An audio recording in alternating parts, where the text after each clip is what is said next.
And I'm going to start by sharing the story of a young boy with a big dream. This boy, he pretty much dreamed about playing football his entire life.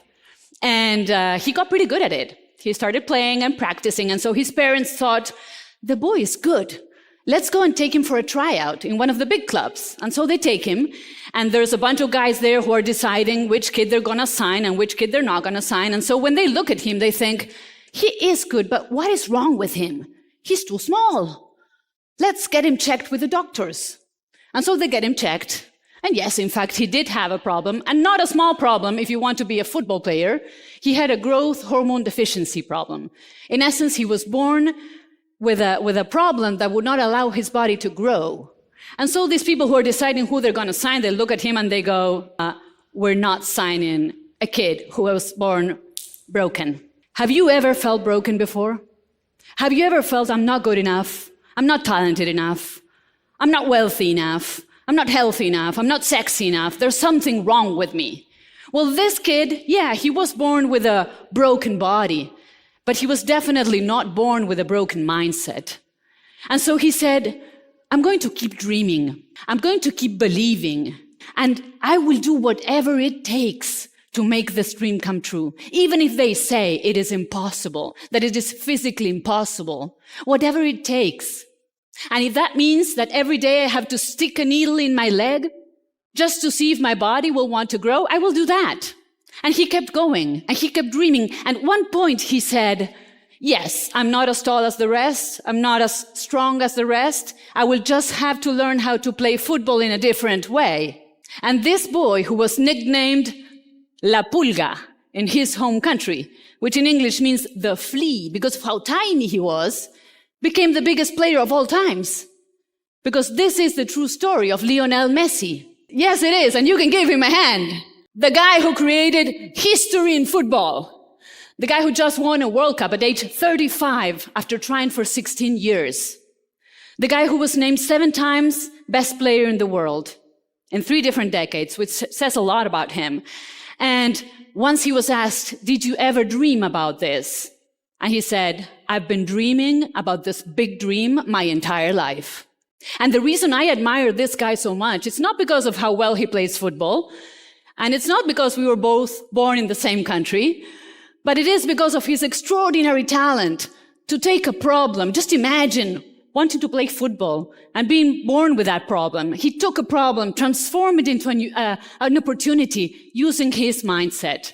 And maybe you're looking at this and you think, cool story, Florencia, but just in case you didn't notice, I am no Lionel Messi. I'm not only, let's see, how many of you are elite athletes? Raise your hands. Not many. Well, winning is not, a few, we do have a few, but winning is not just for athletes. And we do have something in common with athletes. The distance between an elite athlete and a trophy is the exact same distance between you and your next big dream. The distance between our ears. It's in our mindset. And today we will see 4 practical ways to unlock crazy possibilities in our lives. So, step number 1, key number 1, have big dreams. Did you know that most people do not dream big enough? Even the ones who think they're dreaming big enough, they don't. Why do I know this? Because for many years I coach elite athletes, people who win World Cups, people who, they go for big things. When you talk to them in private, they're scared of dreaming big. I coach celebrities for many years. People who have fame, fortune, good looks, they have everything. You talk to them in private, they're scared of going big. Why do I know this? And this one might surprise you, because I teach this. About a year ago, I was talking with my 10-year-old son, about having big dreams, and so the power of having a big, scary dream. And so he looks at me and he goes, so Mom, what's your next big dream? And I say, well, I'm working on a new book. And he goes, oh, another book? I go, well, honey, writing a book is a pretty big deal. I goes, Mom, but you said that dreams are supposed to be scary and exciting, and you've been doing that for many years. That's not scary for you. And I go, well, yeah, I'm also planning on growing the business. And he goes, Mom, you're so boring. I want something scary and exciting. And so I look at him and I say, well, listen, my boring job pays the bills, takes you on vacation, it's getting late, time to take a shower, go to bed. But that night, as I go to bed, it dawns on me, the kid was right. I was teaching this, and it had been a long time since I had my own big scary dream. It had been a long time. And so I realized that I was not the same Florencia I was 15 years ago. You see, at the beginning of my journey, I was a go-getter.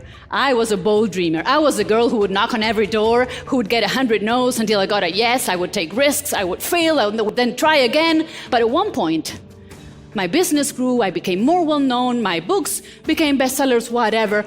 And at one point I said, let's take things a little bit more cautiously. And so I went from playing to win to playing not to lose. And let me show you now what playing not to lose looks like. So playing not to lose, in essence, is you keep on doing what you know how to do. So in essence, what you do is you avoid taking risks. And by avoid taking risks, you also avoid failure. And by failure, and by avoid feeling dumb, in some point, I could feel safe. But do you sense a problem here? I could feel safe, but I was not growing. I was not growing anymore. Have you ever, let's see, let's do a quick thing. Close your eyes for a moment. It's a quick show of hands. Nobody will see except me, so you can be brutally honest. Raise your hand if you have not had a big scary dream for a long time. Raise your hand if you do have a big scary dream, but it's so far away that you feel completely disconnected from it. Raise your hand if you deeply feel that you could be playing a bigger game than the one you're playing. Raise your hand. All right. Now you can open your eyes. And let me just tell you something. We're all together here. If you raise your hand, you're in the right place. If you did not raise your hand, you're in the right place. You know why? Because we all human beings have one thing in common. We all want to live the highest and the truest expression of ourselves. And so no matter where you are in your life right now, we all have a next level. Yet sometimes we don't even know what that next level looks like. A while ago, I was coaching a very famous athlete, very famous one, top of the game. He comes to me and he says, I have a problem. And I say, what's that? And he says, I have not won a Grand Slam in 2 years, and it's getting on me. And so I look at him and I say, so what's your big dream? And he says, well, what do you mean? I want to go back to playing well. I want to go back to my level. And I said, that's all? Come on, dream bigger. What's your dream? He says, well, I would like to win a Grand Slam this year. How fast do you want that to happen? Well, if it happens within 1 year, I'd be happy. What is the fastest you want that to happen? He says, well, the US Open is happening within 5 weeks. That would be nice. And so I look at him and I ask him, can you allow yourself to dream about winning the US Open in 5 weeks? He goes, heck yeah. What do you think happened in 5 weeks? Did he win? Yes, he did win. Now here's the interesting part, because he won the US Open in 5 weeks, but did his level of talent change in 5 weeks? Yes or no? No. Did his opponent's level of talent had drastically dropped in 5 weeks? Yes or no? No. The only thing that changed was his mindset. He set his mind to believe that that big dream was possible.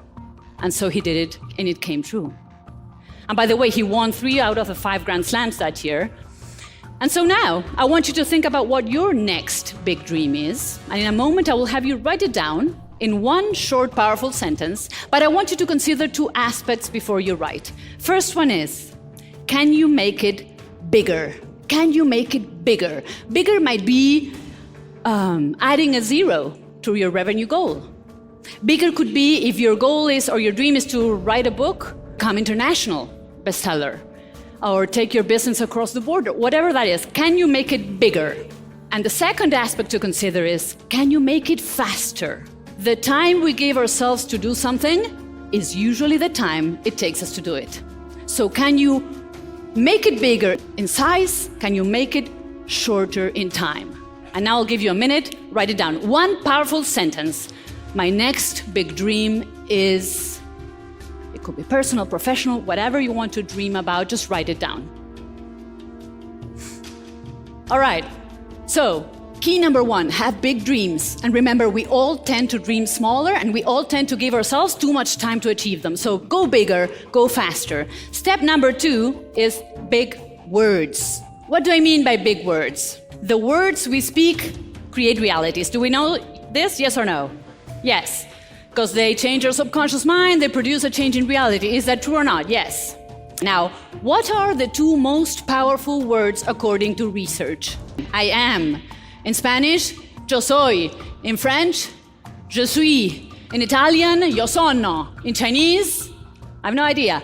But what I do know, oh, hi, we always learn something new, thank you. What I do know is that the two most powerful words, according to research, are I am, because whatever we say after them shapes our destiny. Why? Because our subconscious mind, whenever we say I am, takes it as a command. And this is the thing. I know you all know this. We all know, right? Yet study after study shows that we don't practice it. We don't. Quick quiz again. How many thoughts do we have per day? There's a debate, but a minimum of 50,000, right? How many and what percentage of those thoughts are negative? 80%. And about those 80%, how many are about our own selves? Most of them. 80% our self-talk is negative. So, this is stressful, right? Let me just do something to de-stress for a second. No? What? Why not? Not good for me? How do you know? There's research. There's research that shows what? That this is bad for you. We've all seen the horror photos, right? I wish we had horror photos that showed what our negative, crappy self-talk does to us. What if we had a horror photo that showed what our negative self-talk does to our self-esteem, to our mental health, and to our results? Because maybe, just maybe, if we had the horror photos, we would decide that doing this is just as toxic as doing this. And we would quit them both in a second. Now, we know this, we don't practice it. We think that positive self-talk is, it's kind of like a feel-good little thing that doesn't really change anything, right? Well, self-talk is the fastest way to produce a self-fulfilling prophecy on a neurobiological level. And that sounds super complex and it's super easy. When you have conscious, positive self-talk, your brain releases chemicals that not only make you feel good, make you perform better. Check this out. Do we have tennis fans in the house? Raise your hands. We do have a few. Even if you're not a tennis fan, you've probably seen or heard these names before. Roger Federer and Rafael Nadal. Have you ever heard of them? Well, I'm glad you do, because they have dominated the game of tennis for a decade or more. They dominated to a point that other Grand Slam players thought it was completely impossible to beat them. Till one day, a young guy, who nobody knew, came out and publicly said, I'm gonna beat them. And everybody thought, who does he think he is? Nobody knows him. He comes from a country with no tradition in tennis. And he says he's gonna beat the two kings of the sport? Who does he think? He's so cocky. This guy was Novak Djokovic. Have you heard his name? Yes, you have, because he became the #1 player in the world. He beat them, of course, and not only that, he won more Grand Slams than Federer and Nadal. It was not cockiness. It was confidence. And he had the confidence to take his dream and make it public. How many times we have a dream, but then we say, I'm not going to share, because who knows, just in case. Do you ever do that?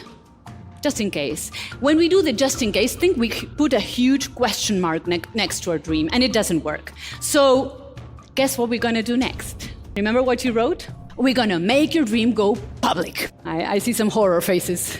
I see people thinking, oh, why did I get into this room, and how do I escape this room? You're going to have fun, and it's super easy and it's powerful. Please get together with someone sitting next to you. Get in pairs. If you don't have a pair, raise your hand, look around, sit with someone else, but you need to work with someone. One of you will be A, the other will be B. When I say go, one will start, the other is silent, listening. When I say change, what do? You change, you got it. Okay, now decide who is going to be A. Raise your hands. Wait, and there you go. Now, we have the A's? Okay. You will have 60 seconds to share, all right? When 60 seconds go by, I say change and you say change wherever you are. When I say go, B starts. Go. All right? Time to change. Now A shares. All right. I love it when this happens because it means you're lightening up your dreams. But we're moving on. Listen, we still have a day left of A-Fest. So I encourage you to keep on doing this. Okay? Keep on talking about your dreams. Did anybody here experienced as they were sharing their dream that a part of your brain went, yeah, yeah. And thank you for the honesty, because not many people will acknowledge that sometimes when the big dream we have is either so big or so different from our current reality, our brain might go, this is something that happens when I start working with people and I coach women to build online businesses so they can have a lifestyle they love. And sometimes they tell me things like, yeah, well, I tell myself I'm going to build an online business that's going to give me freedom, financial independence, flexibility. And then my brain goes, quick reality check. You have a 9-to-5 that you hate, a job that you cannot stand, a boss that is terrible, and you don't have enough money for rent. So how do we build a winning mindset when our reality is so different from what we dream? That is when we tap into the power of our subconscious mind. There's many ways, but this is my favorite one of all.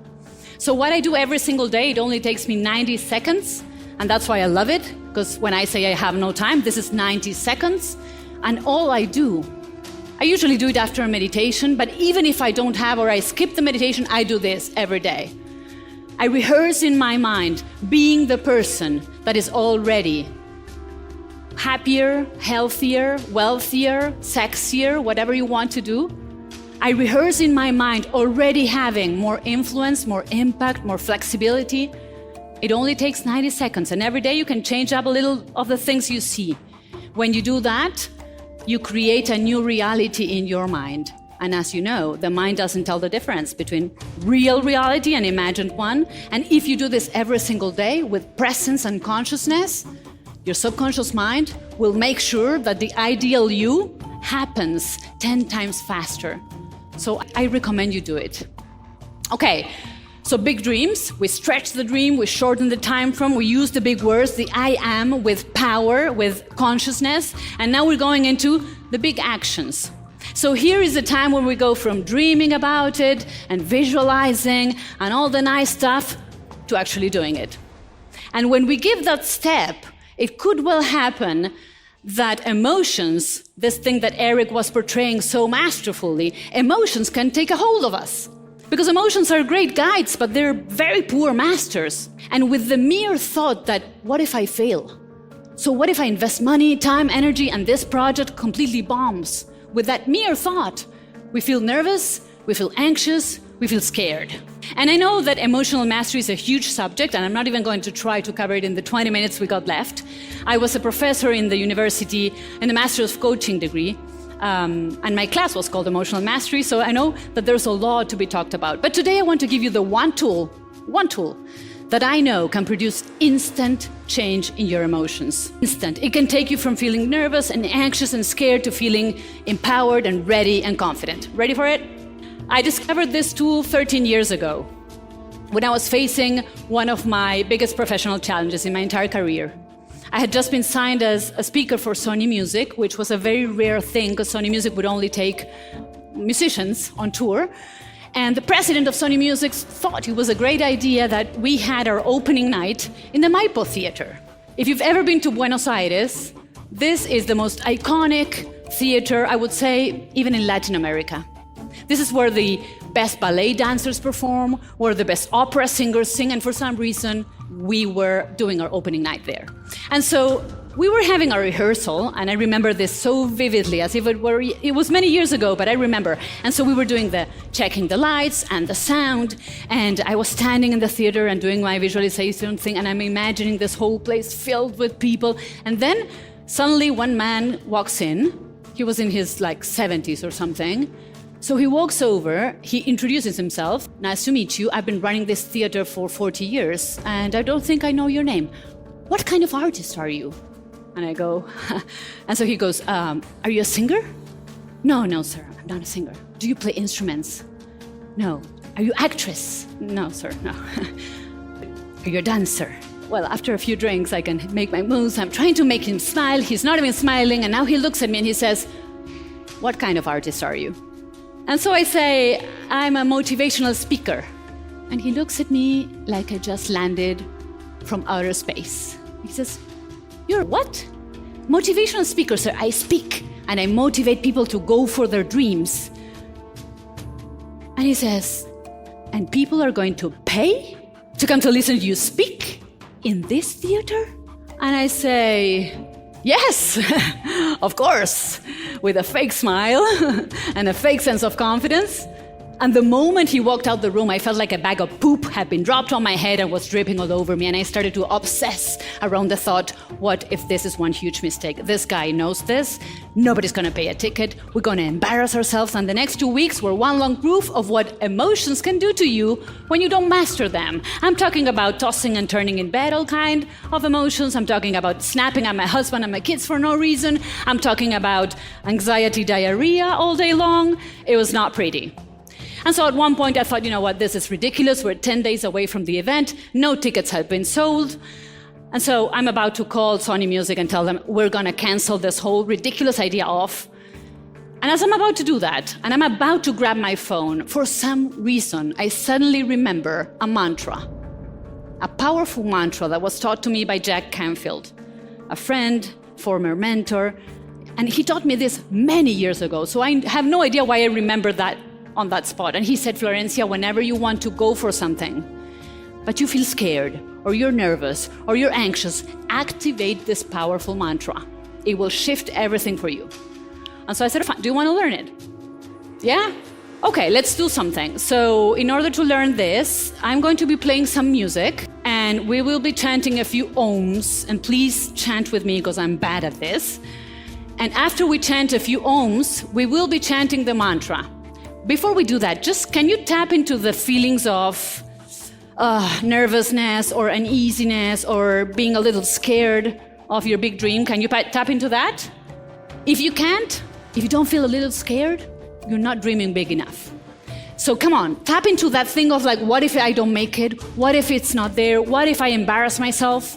And now we will go and chant, all right? And here we will be playing some music. All right, take a deep breath in. And out, out, one more time, one last time, and we start chanting our mantra. Just follow me. Deep breath in. Here we go.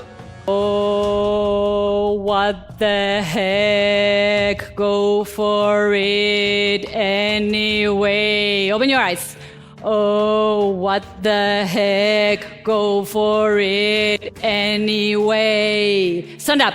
Oh, what the heck, go for it anyway. Open your eyes and stand up. We're going to move our bodies. Oh, what the heck, go for it anyway. Imagine we have an energy ball. We're going to bounce it from the floor to the sky. Here we go. Oh, what the heck, go for it anyway. Oh, what the heck, go for it anyway. One more time. Oh, what the heck, go for it anyway. With some energy. Oh, what the heck, go for it anyway. Freestyle it. Oh, what the heck, go for it anyway. Oh, what the heck, go. One more time. Oh, what the heck, go for it anyway. Go for it anyway. Whew. Can you feel the energy shift? That was good. This is a little bit of a joke, but not so much. Not so much. I cannot tell you how many times I have told myself, Florencia, what the heck? Go for it anyway. Sometimes we feel we have to get rid of anxiety and get rid of fear and feel absolutely confident. That's bullshit. You don't need to get rid of them. They will always be there. In fact, they might be a sign that you're going big. So all you got to do is grab those emotions by the hand and tell them, let me take you dancing. What the heck? And you do it, okay? So opening night finally came for us. And here's the thing about Latin American theaters. They're very beautiful, but it works like this. You don't know how many people bought the ticket because they buy it on the spot. And so we're there with my mother, because I was doing this with my mom.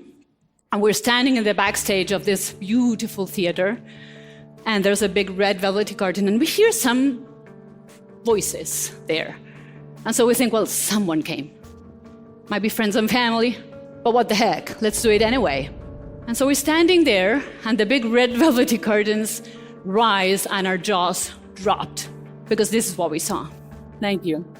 We had a full house, and we had the longest, loudest, most unforgettable standing ovation we had ever dreamed of.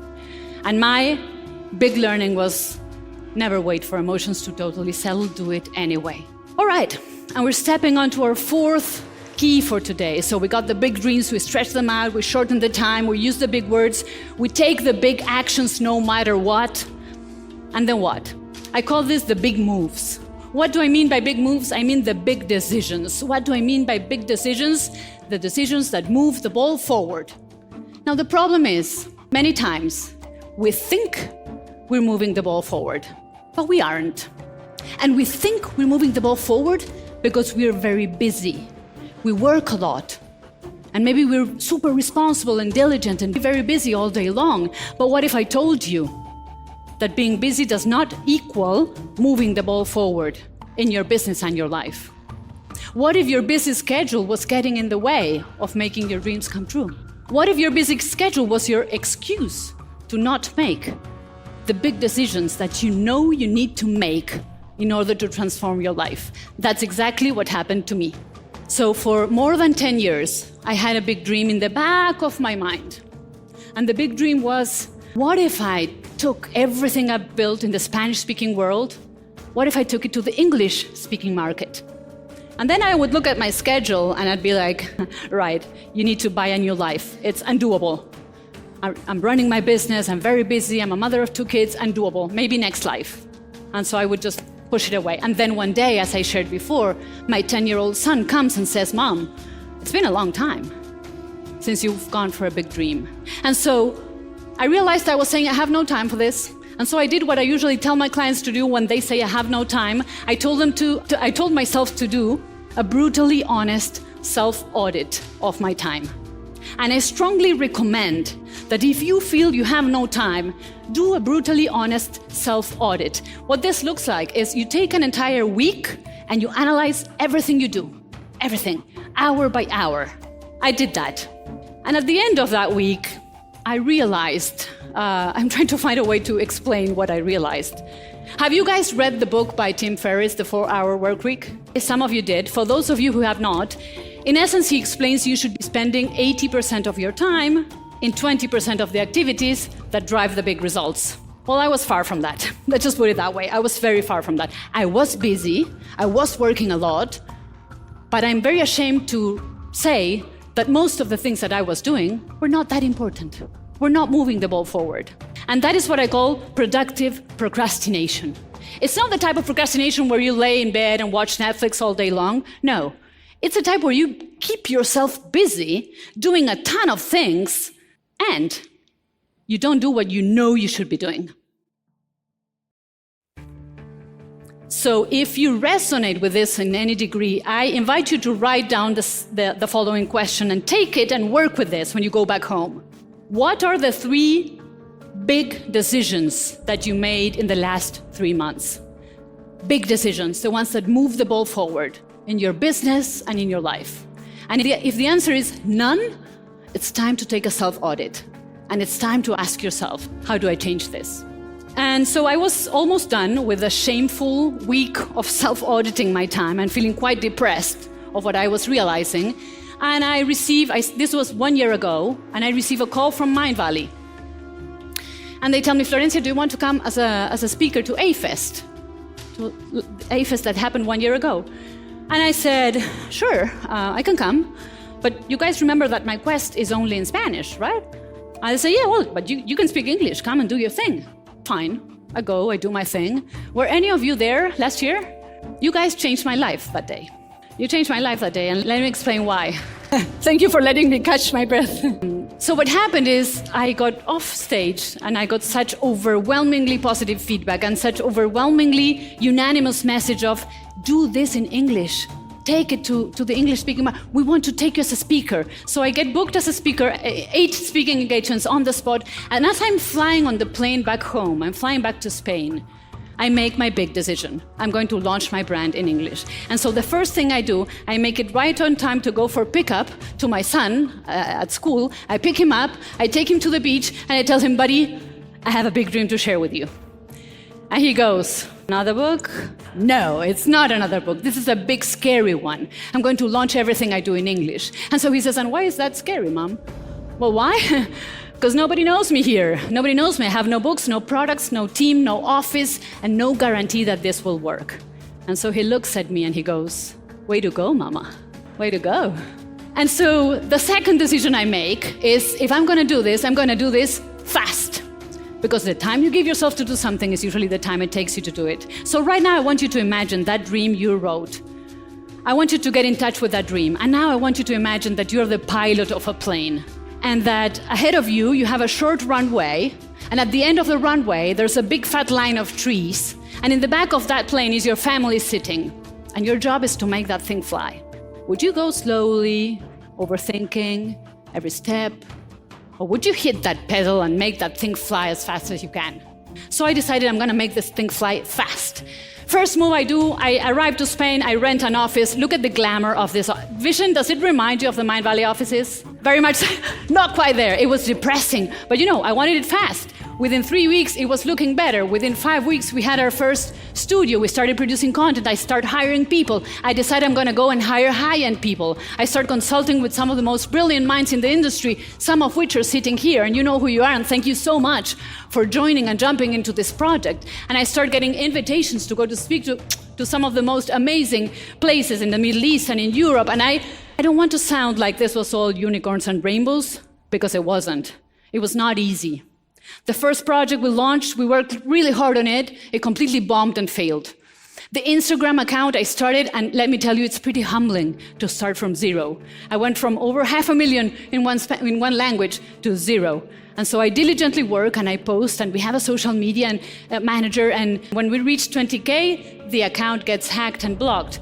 I have been waking up at 5 a.m. every single day for the past year, including Saturdays and Sundays, and doing a juggling act between running the business in Latin America, running the new business in Europe, and raising my 2 wonderful kids. And you might be wondering, Florencia, are you driving yourself to a burnout? No, I am not. And this is what I know about airplanes, and this is also what I know about dreams. An airplane will burn 60% of its fuel during takeoff. Now, once it is up in the air, it will fly across half the globe with the fuel that it has left. And dreams are the same way.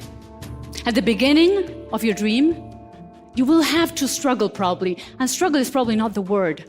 You will have to put your head down and put the hours in, and you will burn most of your fuel in the beginning.